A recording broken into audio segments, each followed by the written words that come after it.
All right, let's dive right in. Today we're going to explore one of the most beloved hymns in all of Hinduism, the Hanuman Chalisa. This isn't just any poem. It's a really powerful piece about devotion, incredible strength, and what it truly means to surrender. The hymn kicks off with this really profound act of humility. The devotee is essentially saying, okay, after I've cleaned the mirror of my own mind with the dust from my guru's lotus feet, then I can talk about the pure glory of Lord Rama. It's all about getting your heart and mind in the right place before you even start. So, before we jump into the hero of the hymn, let's just quickly get our bearings. What exactly is a Chalisa, anyway?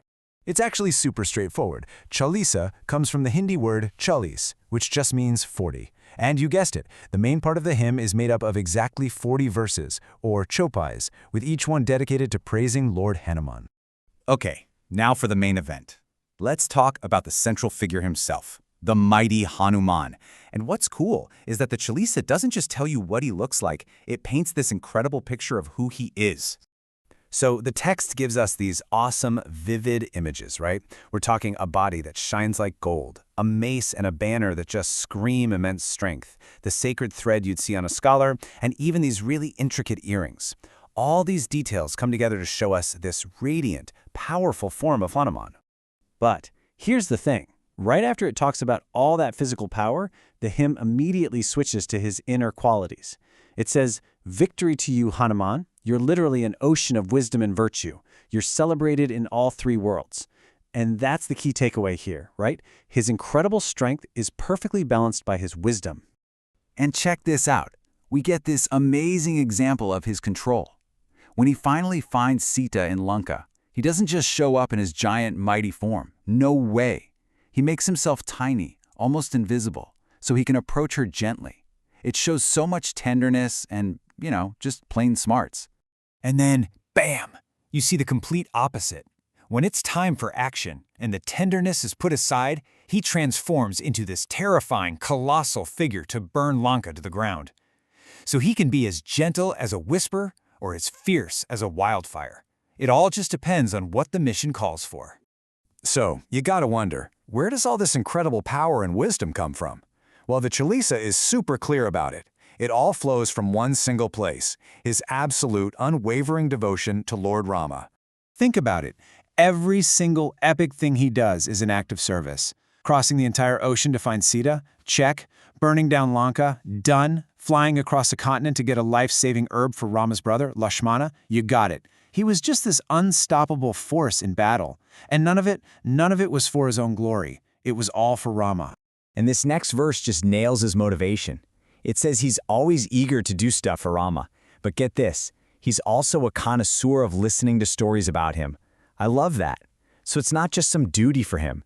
He actually gets real joy and fulfillment out of it all.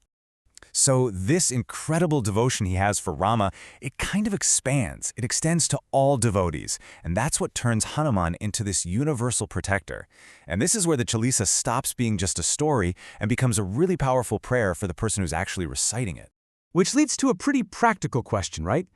If Hanuman is all about Rama, what's in it for the person who sings Hanuman's praises? What does the Chalisa actually promise its devotees? Well, the Chalisa is not shy about the benefits. It lays them out very clearly. It says that if you chant Hanuman's name, ghosts and evil spirits won't come near you. It promises he'll destroy disease and take away all your pain. It says he'll free you from any trouble and even fulfill the desires of anyone who calls on him with real faith. And it gets even bigger than that. The text says he's the giver of the Ashta Siddhis, the 8 supernatural powers, which was a gift given to him by Mother Sita. So we're not just talking about worldly comfort here. This speaks to this huge spiritual potential that he can unlock for a devotee.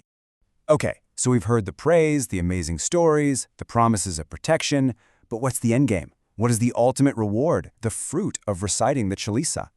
This is it. This is the ultimate promise. The hymn says that when your life is over, you go directly to Lord Rama's home. But it doesn't even stop there. In your next life, you're born again as a devotee. So the reward isn't just, a happy ending. It's the chance to continue on this path of devotion forever. And it all wraps up with this one last beautiful request. It's a plea that says, "O Son of the Wind, you who remove all sorrow, please come and live in my heart and bring Rama, Lakshmana, and Sita with you." It's the perfect ending, really, a final act of surrender. You're not asking for stuff anymore. You're just asking for the divine to come and reside right there inside you.